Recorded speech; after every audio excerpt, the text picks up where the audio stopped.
It was a cold winter evening, the kind where the air cuts through the skin and the streets are slick with the last remnants of rain. People hurried along the sidewalks, heads down, wrapped in coats, scarves, and gloves, trying to avoid the chill.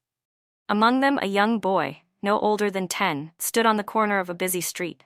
His clothes were ragged, his shoes worn down, and his face pale from the cold. He clutched a small cardboard sign that read, "Help me, please. I'm hungry."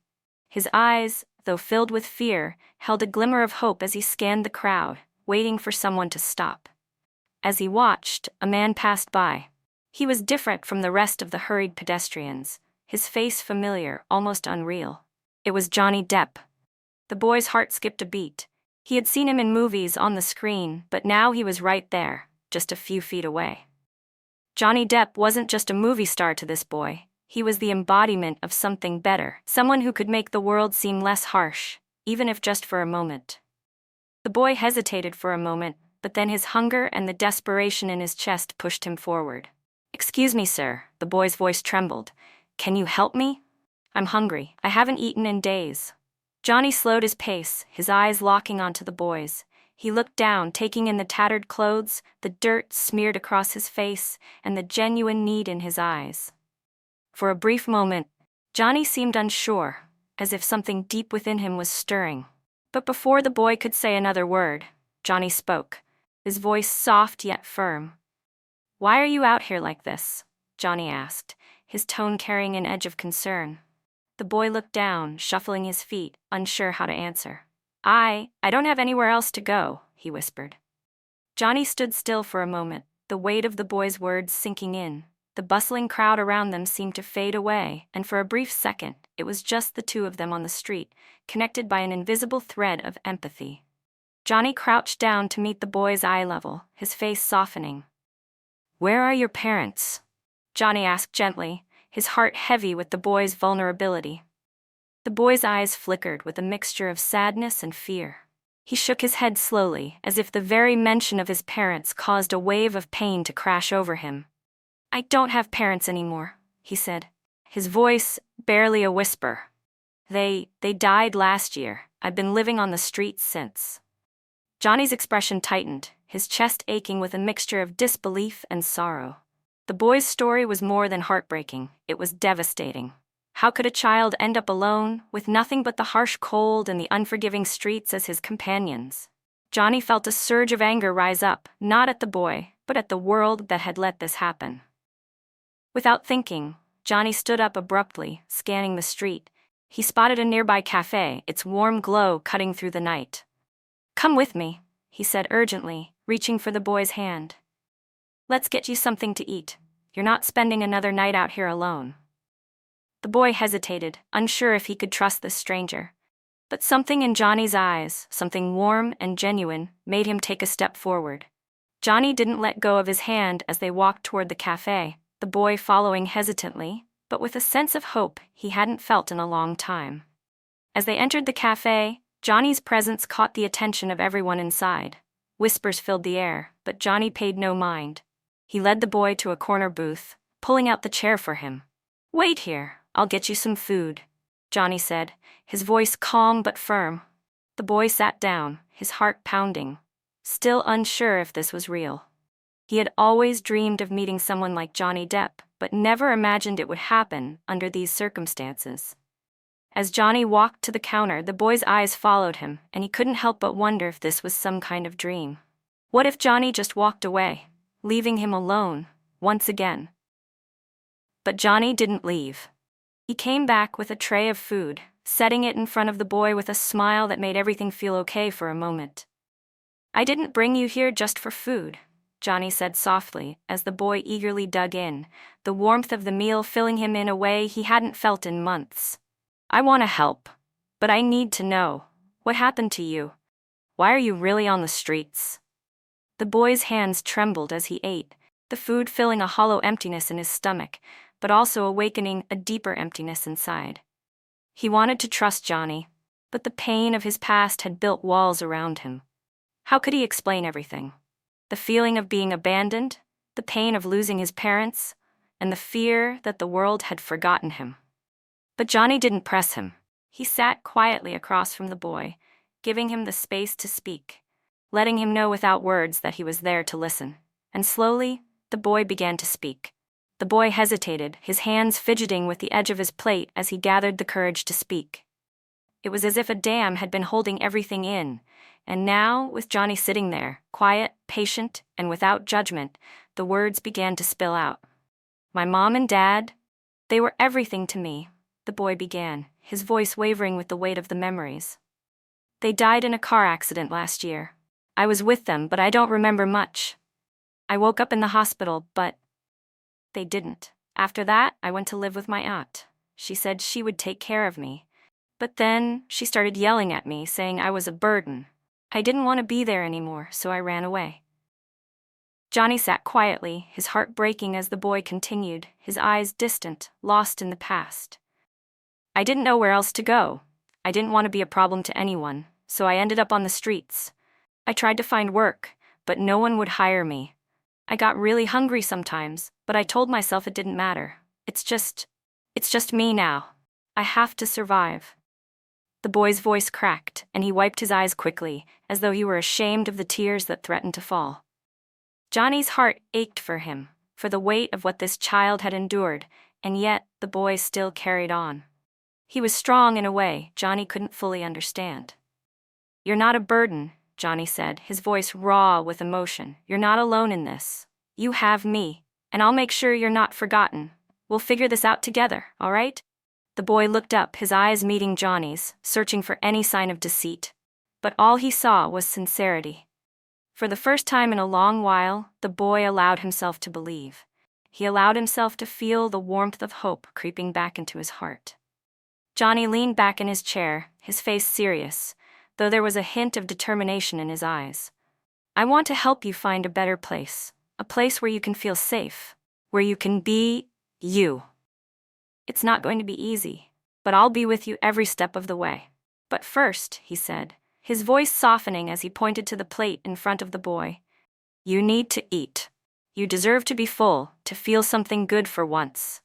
The boy nodded silently, taking another bite, his stomach slowly beginning to feel less hollow. As he ate, Johnny sat across from him, watching him carefully, his mind already spinning with plans for what came next.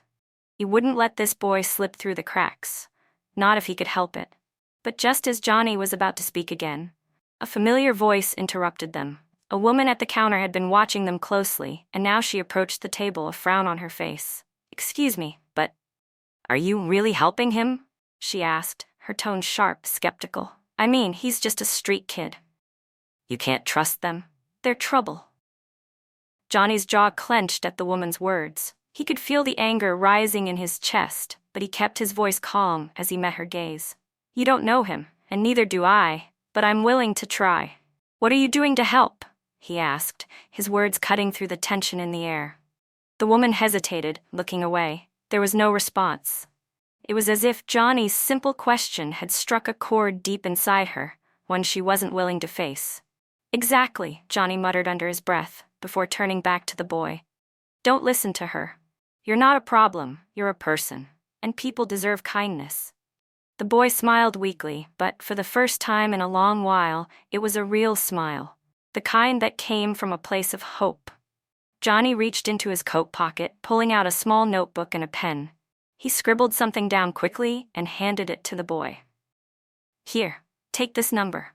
Call me whenever you need something. I'll make sure you're okay. And don't ever forget that you matter." The boy looked at the number written on the paper, his hands trembling slightly. He hadn't expected this. He hadn't expected Johnny Depp, of all people, to offer him a lifeline. But here it was, a chance at something better, something real, something worth fighting for. He nodded slowly, clenching the paper tightly in his hand.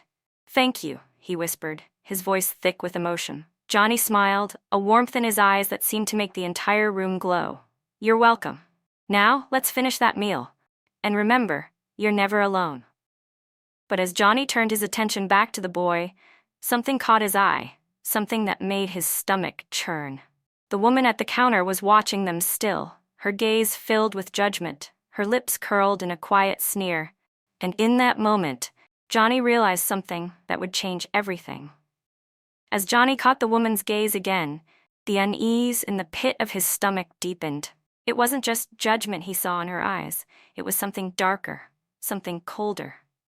There was a hint of disdain, of disgust, as if the very idea of helping this boy was an inconvenience, a disruption to her perfect little world.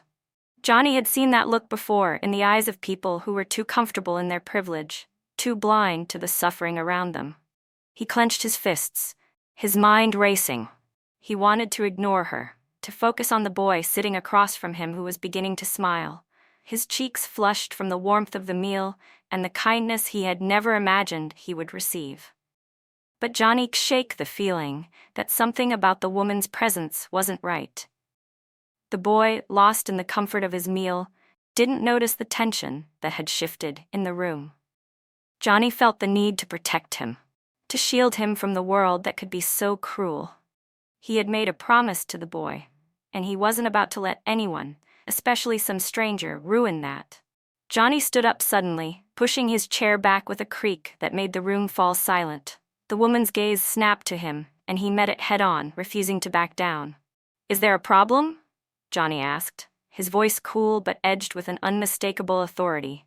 The woman's eyes widened slightly, but she quickly masked it with a forced smile. "I just think it's strange," she said, her voice dripping with skepticism. "People like him. They'll just take advantage. He'll only end up disappointing you." Johnny's eyes narrowed, his pulse quickening as he stepped toward her. "You don't know anything about him," he said, his voice low and steady. "And you don't get to decide who deserves help and who doesn't. You don't get to decide what people's lives are worth." The boy looked up, his wide eyes taking in the exchange, confused and a little frightened by the sudden confrontation. Johnny quickly turned back to him, his expression softening. "Don't worry about her, okay? She doesn't matter," Johnny said, the words more for the boy's peace of mind than to shut down the woman. The boy nodded slowly, but Johnny could tell the encounter had rattled him. No one should have to face that kind of disdain, especially not a child who had already been through so much. The woman huffed and turned away, clearly not willing to engage further, but Johnny could still feel her judgment hanging in the air like a dark cloud. It left a bitter taste in his mouth, but he pushed it aside, focusing back on the boy who was now finished with his meal. Johnny sat back down and smiled warmly. "Feeling better?" The boy nodded, though he looked a little lost in thought. "Yeah, thank you. I never thought someone like you would." He trailed off, unsure how to finish the sentence, but Johnny understood. Johnny smiled, a soft, genuine smile that seemed to light up his face. "You're not alone in this, all right? And if you ever need anything, you know where to find me." The boy's eyes filled with emotion, and he opened his mouth to say something, but before he could speak, the door to the cafe suddenly swung open. A man walked in, his eyes scanning the room and his gaze locked onto Johnny. For a moment, Johnny didn't recognize him, but the man's presence felt oddly familiar. The stranger walked briskly toward Johnny's table, his face unreadable. "Johnny Depp?" the man asked, his voice laced with urgency. Johnny stood up immediately, his body tensing as he faced the newcomer. "Yeah, what's going on?" "I need to talk to you," the man said, his eyes darting briefly to the boy, then back to Johnny. "It's important. We don't have much time." Johnny's heart began to race. Something about the situation didn't feel right. What was going on? What did this man want with him? Johnny glanced at the boy, who looked confused but also scared, as though he sensed the sudden shift in the air. Johnny placed a hand on the boy's shoulder reassuringly. "I'll be right back," Johnny said gently, then stood and followed the man to the side of the cafe, his mind swirling with questions. What was so urgent? Why did the man look so serious? But as Johnny stepped away, he couldn't shake the feeling that something was about to happen, something that would change everything. Johnny followed the man outside the cafe, the cool air biting at his skin as they stepped into the dimly lit street. The man didn't waste any time. "Look, this is going to sound strange, but I need to warn you about that boy," the man said, his voice hurried and anxious. "You don't know who he is, do you?" Johnny furrowed his brow, confused. "What are you talking about? He's just a kid. He's been living on the streets for God knows how long. Why are you worried about him?" The man hesitated, glancing around nervously as if expecting someone to be watching them. He's not who he says he is. His real name is Liam. He's not some homeless kid. He's been trained for something much darker. Johnny's stomach dropped. What do you mean darker? What kind of training? The man stepped closer, lowering his voice. I'm not supposed to be telling you this, but I've been following him for a while. He's part of something bigger, something dangerous. A kid like that, he shouldn't be left alone, especially not with someone like you. Johnny's mind raced. Was the boy in danger? Had Johnny unknowingly gotten himself wrapped up in something he didn't understand? His instincts screamed to protect the boy, but this new information left him questioning everything. Who is he really? Johnny asked, his voice firm, though the uncertainty gnawed at him. The man hesitated again before pulling out a small crumpled photograph from his jacket pocket. It was a picture of the boy. The same boy, but this time he looked older, cleaner, and standing next to a man in a sharp suit. This is him, the man said quietly. He's part of a family of criminals, a criminal mastermind's son. They've been trying to use him for years, manipulate him into becoming part of their operations. But he ran away. He disappeared, and they've been looking for him ever since. Johnny felt his breath catch in his throat. His mind was spinning. The boy he had just shared a meal with, the boy he had promised to help, was the son of a criminal family? Why would he run away? Johnny asked, his voice almost a whisper, the pieces of the puzzle beginning to fall into place. The man's eyes darkened. Because he didn't want that life. He didn't want any part of it.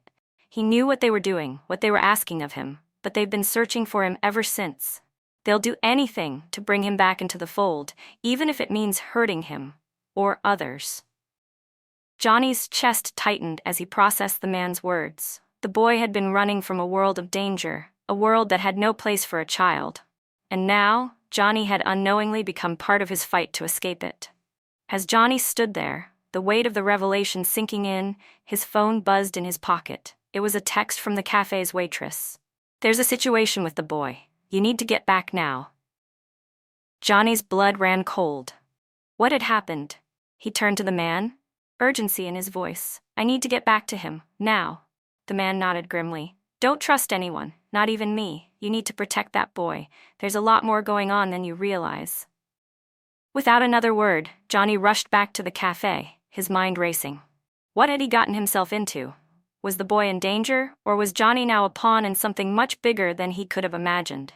As Johnny entered the cafe, he froze in place. The boy was gone. A wave of panic washed over him. He scanned the room quickly, his heart hammering in his chest. The waitress approached him with a worried expression. He just left, Johnny, she said, her voice shaking. He ran out of here after someone came in. He looked scared. Johnny's stomach twisted. The boy had left. But why? And who had he been afraid of? He rushed outside, his eyes darting around, searching for any sign of the boy. The street was eerily quiet now, the only sound the faint echo of his own footsteps. And then he saw him. The boy was standing at the corner, looking over his shoulder, his face pale with fear. But it wasn't just fear. The boy's eyes were full of something else. Recognition. Johnny's heart dropped as he saw a man approaching the boy. A man in a dark coat, his face hidden beneath a hood. The boy's voice quivered as he looked up at Johnny.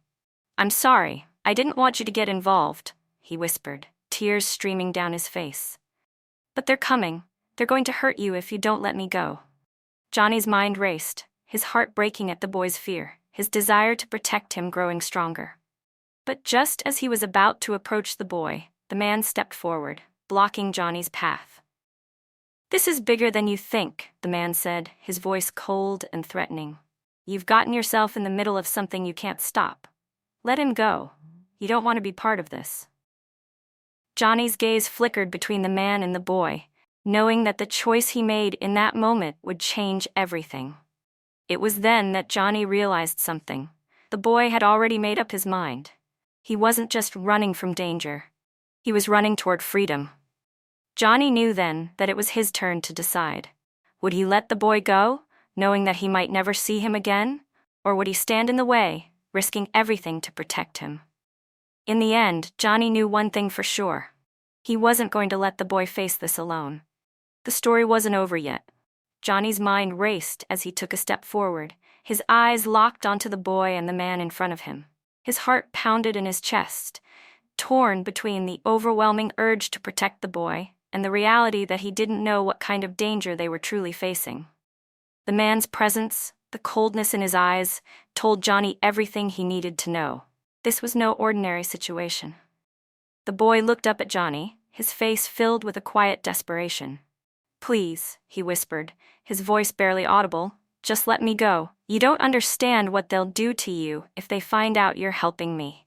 They're not just gonna hurt me, they'll hurt anyone who's close to me." Johnny's chest tightened, but he didn't move. "I can't just leave you here. You've been through enough. No one should have to face that alone, especially not you." The man in the dark coat, who had been watching the exchange with cold detachment, finally spoke again, his voice low but commanding. "You're making a mistake, Depp. This kid is more dangerous than you think. You really want to risk your life for him?" Johnny's eyes never wavered. He knew the stakes had just been raised, but he wasn't backing down. Not now, not when the boy needed him the most. "I'm not afraid of you," Johnny said, his voice steady but with a fire behind it, "and I'm not going to turn my back on him." The man sneered, his hand moving subtly to the inside of his coat, where Johnny could see the glint of something metallic. A weapon. Johnny's instincts screamed, and he quickly moved to shield the boy. He wasn't sure what he was going to do, but he wasn't going to let anyone hurt him, not the boy, and certainly not himself. The tension in the air was thick, almost suffocating, and for a moment everything seemed to stop. The street, the lights, the noise, all of it disappeared as Johnny and the man locked eyes. But just as Johnny was about to act, a loud siren blared in the distance, and the man's face twisted in frustration. He took a step back, his hand retreating from his coat. "You're lucky, Depp," the man spat, "but this isn't over. You'll regret this." With that, he turned and disappeared into the shadows, leaving Johnny and the boy standing there, the weight of the moment sinking in. Johnny let out a slow breath, his heart still racing. He turned to the boy, who was shaking, his wide eyes full of gratitude and fear. "You're safe for now," Johnny said softly, offering a small, reassuring smile.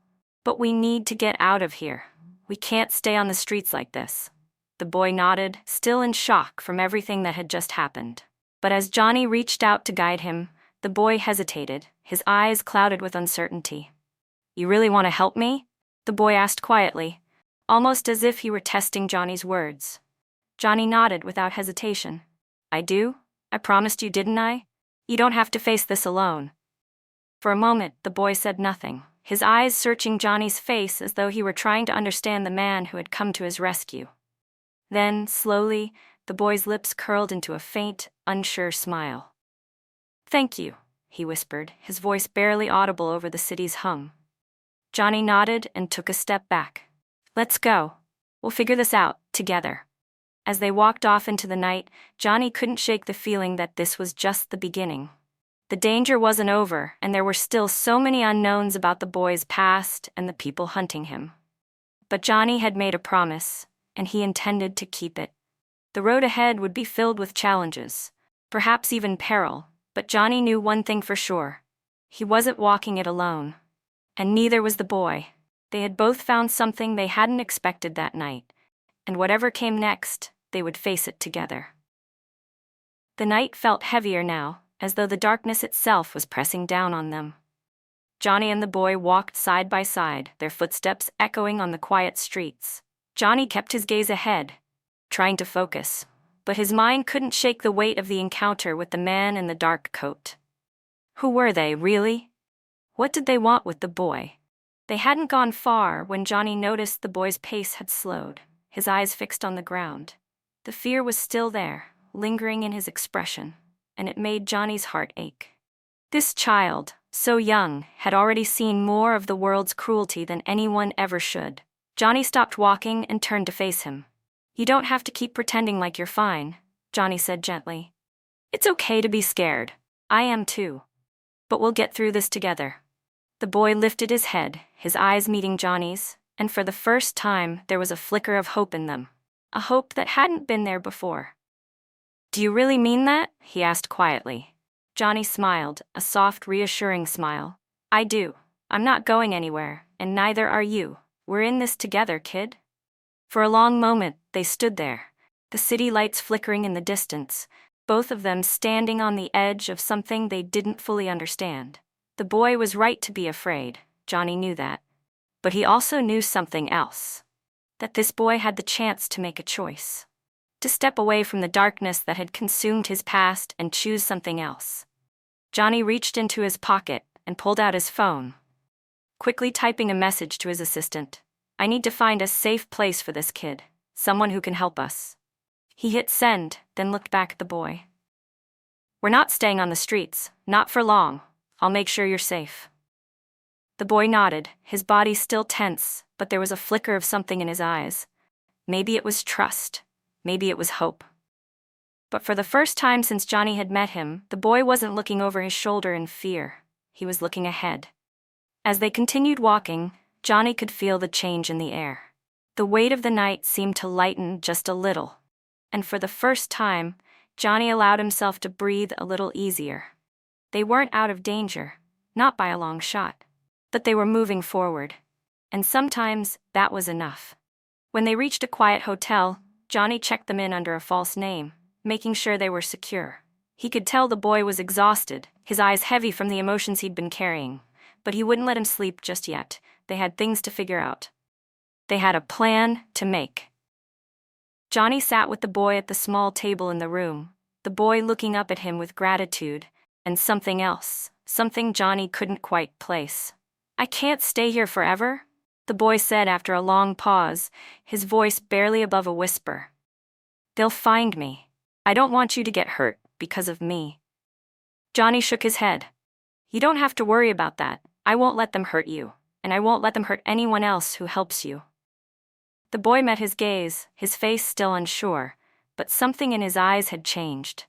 For the first time, Johnny saw the boy's walls start to crumble, his defenses starting to fall. I'm scared, the boy admitted quietly. I don't know what to do. I've been running my whole life.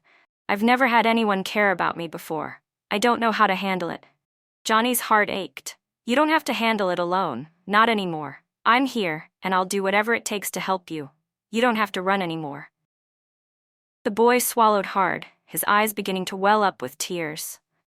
I never thought I could have a chance to be happy. I never thought anyone would want to help me. Johnny placed a hand on the boy's shoulder, giving him a firm but gentle squeeze. Everyone deserves a chance, kid, and you're going to have that chance. The boy nodded, his shoulders shaking slightly, but this time it wasn't from fear. It was from something more. Something that had been buried deep inside him for far too long. Johnny smiled softly. Tomorrow, we'll figure out what comes next, but for tonight, you can rest. You're safe. As the boy finally settled onto the bed, his exhaustion taking over, Johnny sat by the window, watching the city lights twinkle in the distance. There was still so much uncertainty ahead. The boy's past wasn't something that would be erased overnight, and the people hunting him were still out there. But Johnny had made a promise, and he wasn't about to break it. For the first time in a long while, Johnny felt a sense of peace settle over him. He knew that the journey ahead wouldn't be easy. But with the boy by his side, they would face it together, no matter what. And that was enough. Hey everyone, thanks so much for watching this emotional journey unfold. I hope you enjoyed the twists and turns and felt the depth of the story. If you liked it, don't forget to hit that like button. It really helps. And if you want to see more powerful stories like this, make sure to subscribe so you don't miss a single update. We'd love to hear your thoughts, so drop a comment below and let us know what you think about the story and the characters.